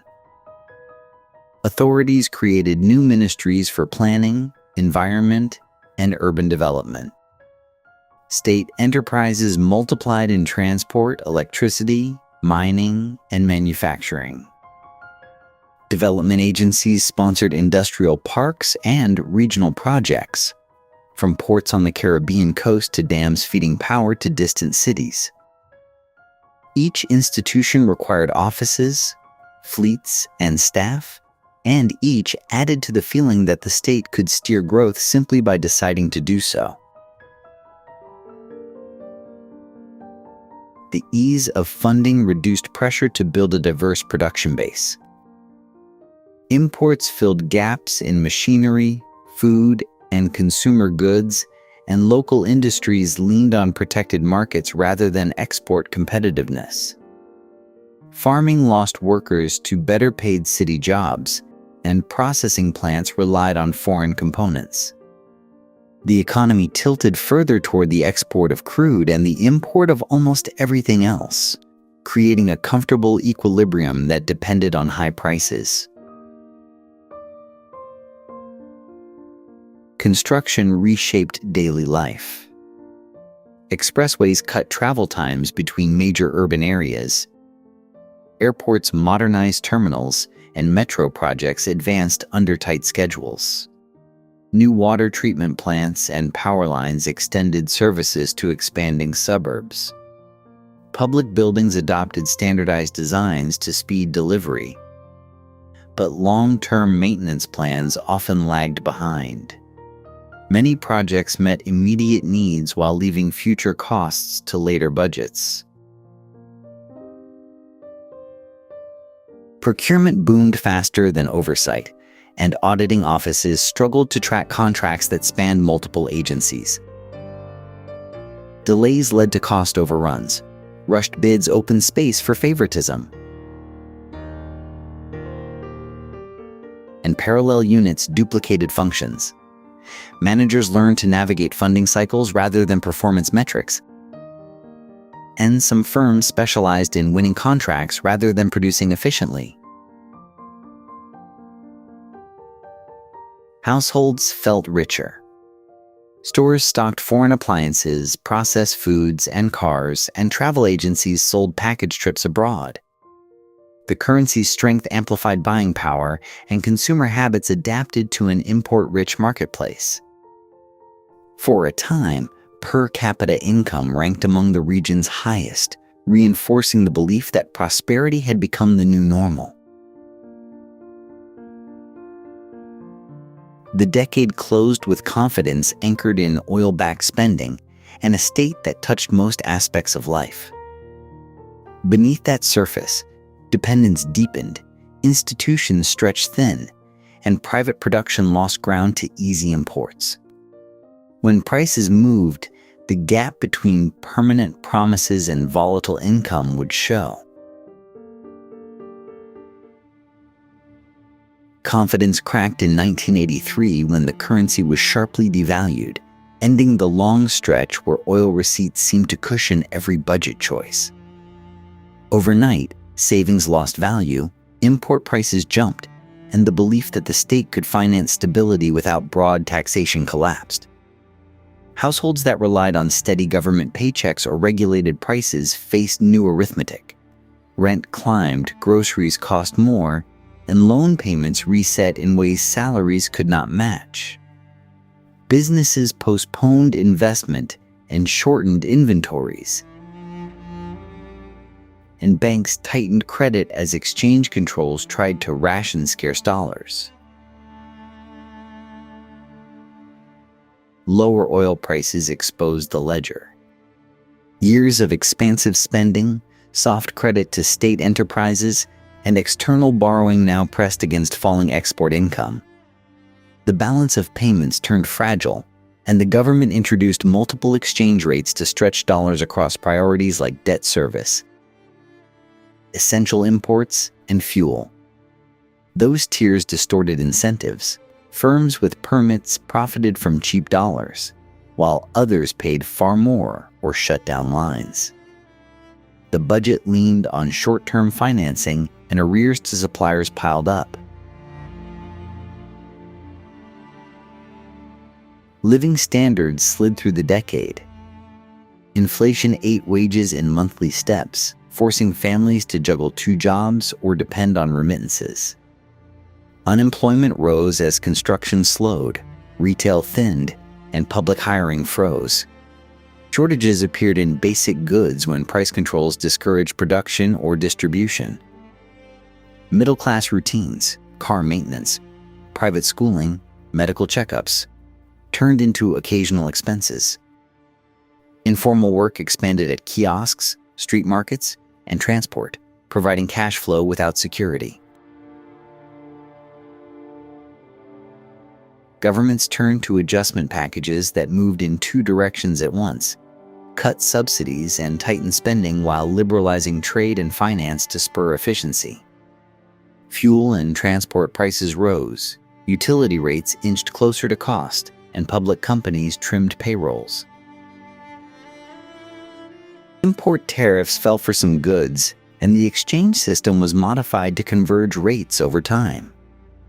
The logic was straightforward: close the fiscal gap and reduce distortions. But the social impact was immediate. Unions called strikes, students marched, and neighborhood groups protested new fees and bus fares. Tensions peaked in 1989 when price increases and subsidy cuts triggered days of widespread unrest. Buses stopped, roads blocked, and stores were ransacked as police struggled to contain the spread of violence. Emergency measures followed with curfews and military deployments, leaving deep scars in community-state relations. The shock reshaped public debate. Austerity became synonymous with disorder, and reforms gained a political cost that outlasted the immediate crisis. Trust in the main parties eroded across the 1990s. Corruption scandals, stalled investigations, and perceptions of insider dealing between contractors and officials fed the sense that sacrifice was not shared. Campaigns promised renewal but delivered familiar faces and coalitions. As the economy cycled through partial recoveries and fresh downturns, households saw little gain in stability. Civic groups formed outside party structures, and professional associations voiced criticism once contained to editorial pages. The distance between leaders and voters widened. Town halls and televised addresses failed to calm anger over services, crime, and shrinking purchasing power. Budget lines favored debt and transfers to state entities while local priorities lagged. In the barracks, frustration mirrored the street. Younger officers questioned promotions tied to political loyalties and watched families of enlisted soldiers struggle with rising prices, seeding anti-establishment views within the ranks.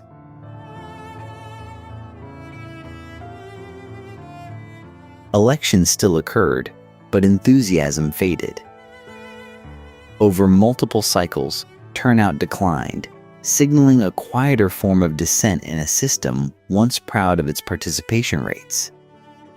By the late 1990s, cumulative shocks, currency volatility, wage erosion, broken promises, and a hardened protest police dynamic left space for outsiders who rejected the pact-era script. The public mood, shaped by long exposure to crisis, was ready to test a different kind of leadership and a new claim about who should control the state. By late 1998, voters treated the old party labels as a liability. Years of shrinking wages, scandals tied to contracts and currency schemes, and repeated policy reversals drained patience. Campaign caravans from the traditional blocs drew smaller crowds, and volunteers reported doors closing faster during canvassing. Pollsters found that undecided voters were not weighing manifestos. They were weighing whether to punish the entire political class. Turnout projections dipped early, then recovered as a different kind of campaign gained momentum with people who had stopped paying attention. Hugo Chávez entered that scene with a clear biography and a direct promise. He was a former army officer who had served prison time for leading a failed military uprising earlier in the decade. That background, once disqualifying, became a political credential in a cycle defined by distrust. He said the rules produced the crisis, so the rules had to go. His message landed in working-class neighborhoods, rural towns, and among public employees whose paychecks had been hollowed out by inflation. He traveled with a small team, avoided the expensive machinery of old parties, and kept his schedule heavy on broadcast appearances. The campaign framed politics as a contest between a closed elite and a majority locked out of decisions. Language stayed simple and direct: national dignity, clean government, and a new constitution. Event organizers cut down on formal rallies and focused on smaller gatherings where questions shaped the agenda. Media crews followed him into markets and bus terminals, showing conversations rather than stage-managed speeches. The tone matched the public mood, which favored plain talk over programmatic white papers. His military past turned into an asset. In a country where civilian leaders had cycled through crisis without delivering stability, many voters read uniformed service as proof of discipline and execution. He argued that the armed forces could support a democratic overhaul by guaranteeing order during deep reforms.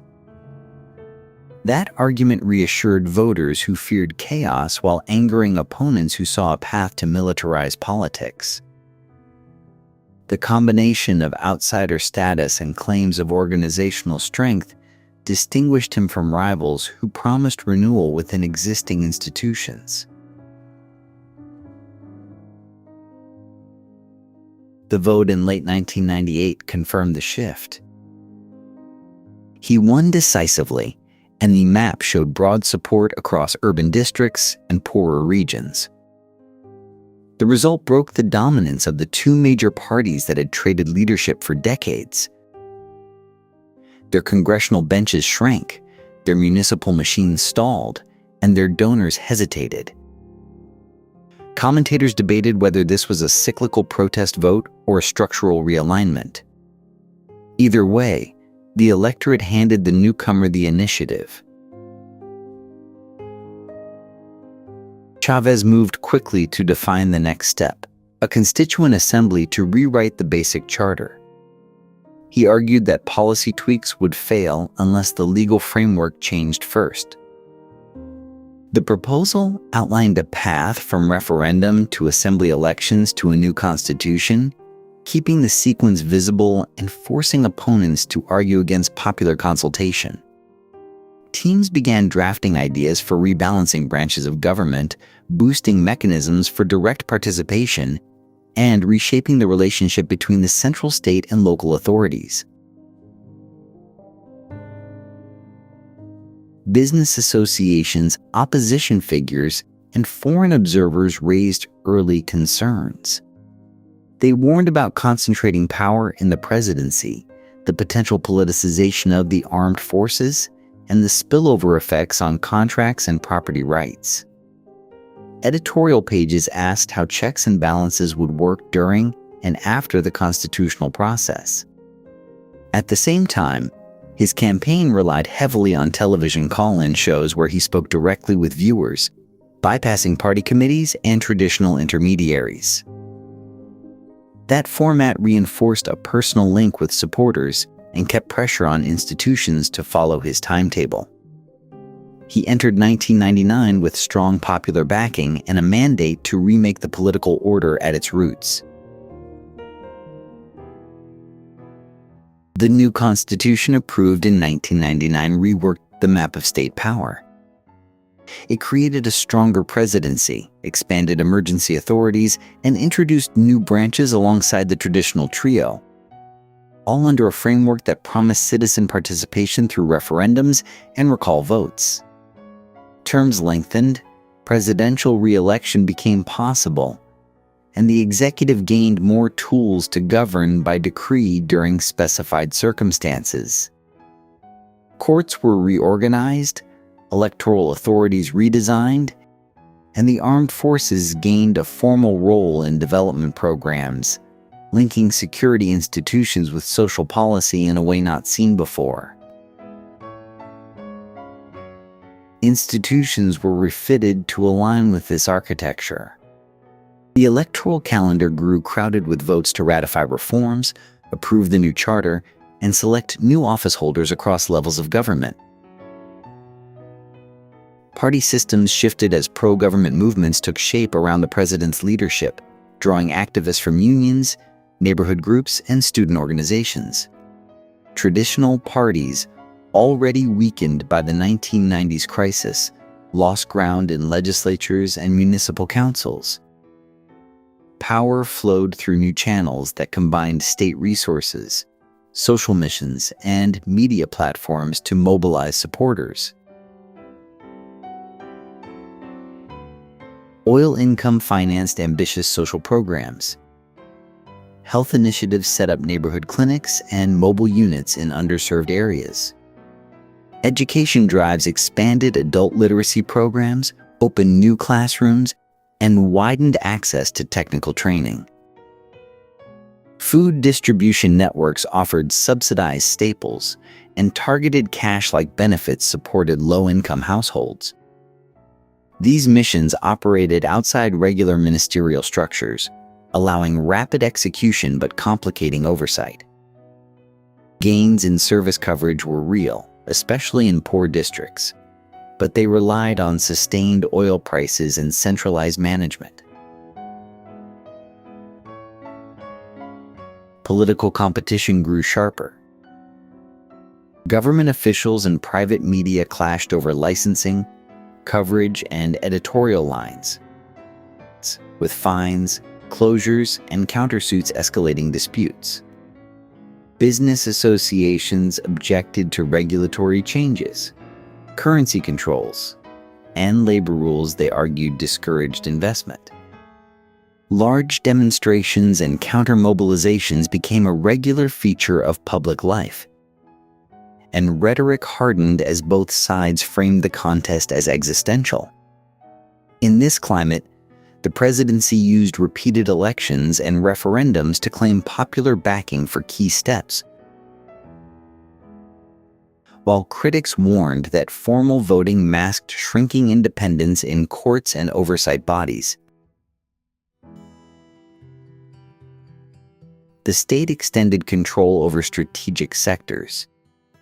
Energy remained the core, but utilities, cement, steel, telecommunications, and parts of the food supply chain came under public ownership or tighter regulation.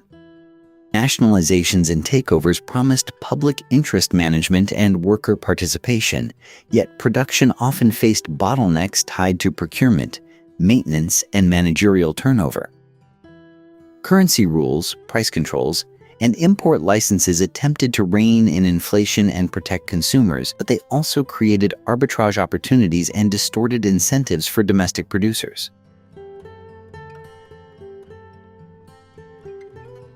Foreign policy pivoted. The government pursued alliances with regional partners that favored state-led development and coordinated energy diplomacy. Relations with the United States cooled, while ties deepened with non-Western states through financing, oil-backed agreements, and technology exchanges. Regional initiatives promoted cross-border infrastructure, cultural programs, and discounted fuel arrangements intended to build influence and solidarity beyond trade metrics. Despite anti-elite messaging, dependence on crude exports intensified as high prices reinforced the centrality of oil. Non-oil sectors struggled to gain traction amid exchange controls and import reliance, making public finances more exposed to commodity cycles. When prices rose, programs expanded. When they fell, shortages and fiscal strain surfaced quickly. Over time, the presidency became the axis of political life. Institutions adapted to follow executive priorities. Mass participation channeled through state-linked movements replaced older party mediation, and expectations formed around direct benefits delivered by the central government. The result was a consolidated authority that reoriented policy and identity, yet built on a revenue base as volatile as the market that sustained it. Hugo Chávez's death in 2013 ended a leadership style centered on one figure who mediated conflicts, set priorities, and rallied supporters. Institutions had grown used to following his signals, so succession immediately exposed gaps. Nicolás Maduro stepped in after a narrow and disputed election, claiming continuity while lacking the authority and communication style that had held the coalition together. Early moves leaned on symbolism and loyalty tests inside the ruling camp to deter internal fractures. Oil prices fell after 2014 and state revenue plunged. The budget depended heavily on petroleum exports, and the drop revealed how little space remained for imports, investment, or maintaining public services. Production also trended downward due to underinvestment, managerial turnover, and sanctions that complicated financing and parts procurement.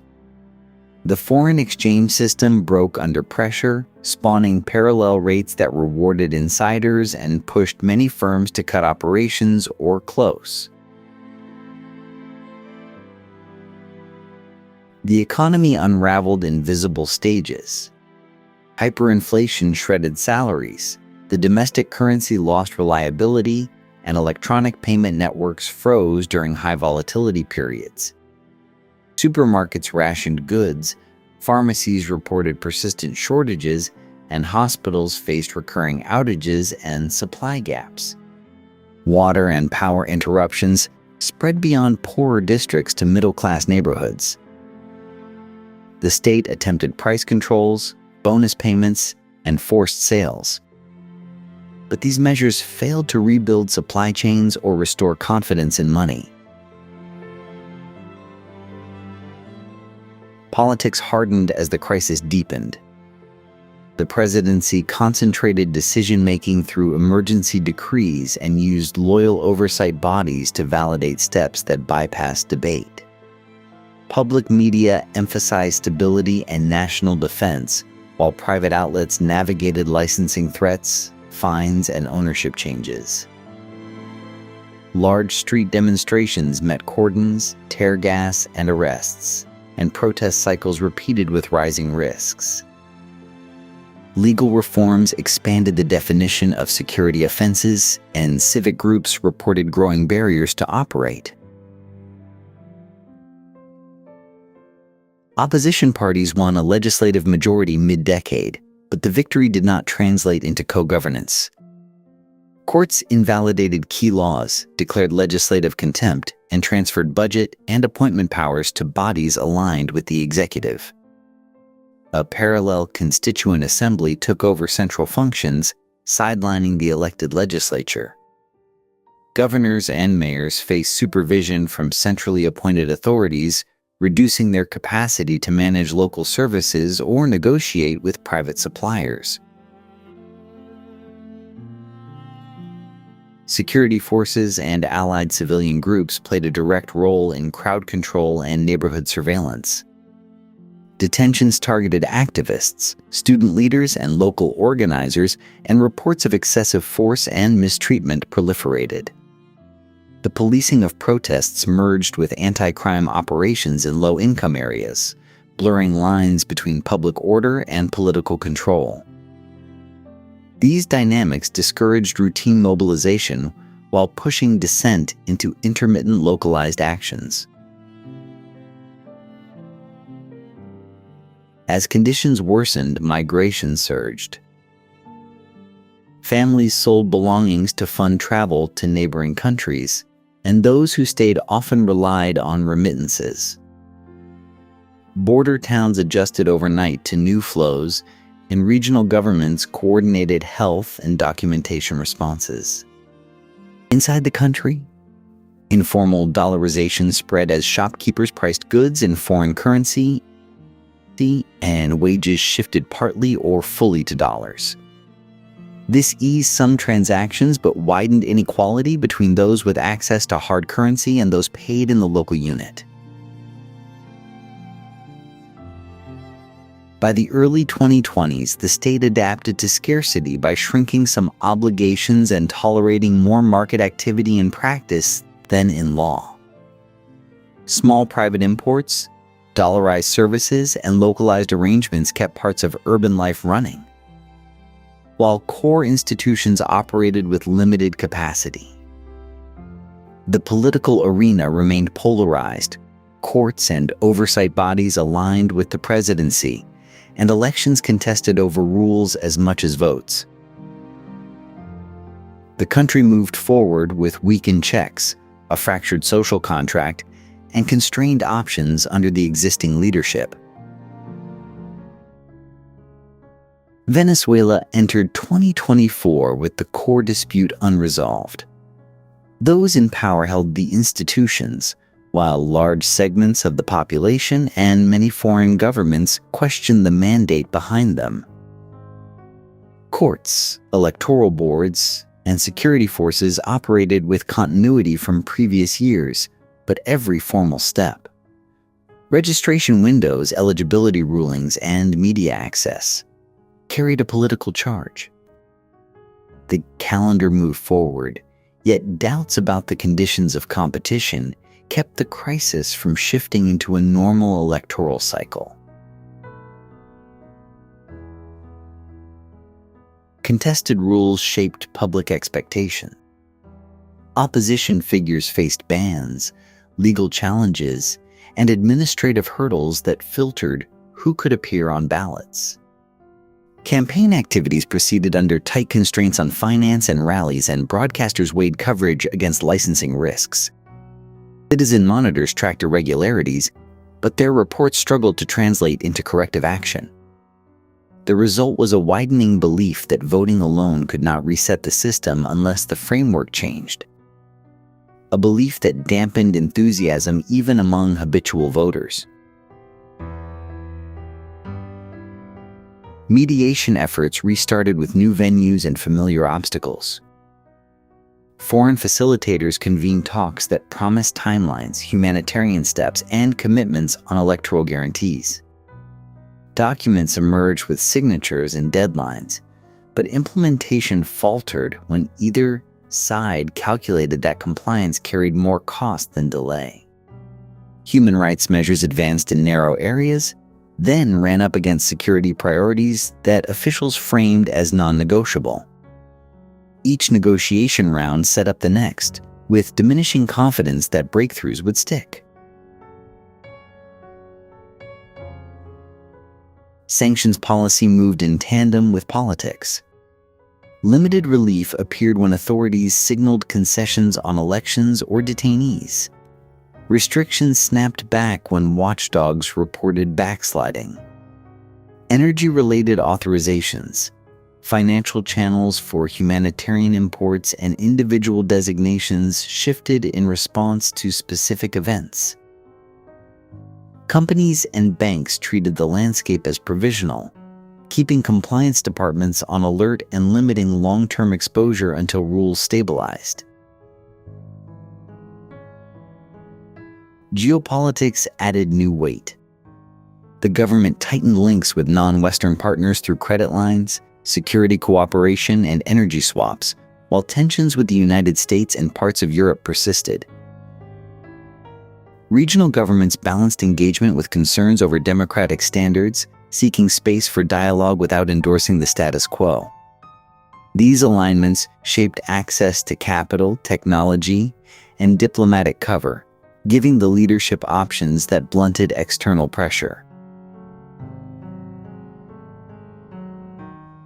On the ground, the economy showed uneven stabilization. Some urban services functioned more reliably thanks to dollarized transactions, private repairs, and localized agreements. Retail corridors, small imports, and basic manufacturing regained limited momentum. At the same time, wage gaps widened between those paid in hard currency and those reliant on local salaries. Schools and hospitals operated with constrained staff and supplies, and utility outages continued outside favored districts. Informal work absorbed many who could not find stable employment, stretching household budgets with volatile incomes. Migration remained a constant. Border crossings saw steady outflows, while return migration lagged amid weak services and uncertain prospects. Neighboring countries adjusted with new residency categories, work permits, and health access programs designed for long-term settlement rather than emergency transit. Remittances helped families manage food, rent, and medical costs, but they also deepened differences between households with outside earners and those without. Division was not limited to rival camps. Factions within pro-government circles argued over resource allocation and strategy, while opposition groups split on whether to prioritize negotiations, boycotts, or participation under protest. Leadership changes, legal pressures, and exile reshaped coalitions, complicating unified messaging and logistics during campaign periods. Despite political isolation, the country re-entered select energy markets through intermediaries and spot deals that masked origins yet cleared deliveries. These channels brought in cash, parts, and technical assistance, modestly improving leverage in talks and budget planning. The effect was narrow but noticeable where production or logistics had stalled for lack of inputs. With institutions locked in place and society adapting to scarcity and partial recovery, the path forward hinged on whether power holders and rivals could agree on enforceable rules. The stakes grew with each missed opening as deadlines slipped into the next season's calendar. Venezuela's story had stretched from ancient societies to modern crisis, shaped by conquest, oil, power, and resistance, leaving a nation still searching for stability and direction. If you want to follow how history continues to unfold and explore more deep dive documentaries like this one, subscribe to the channel and stay with us for the next chapter.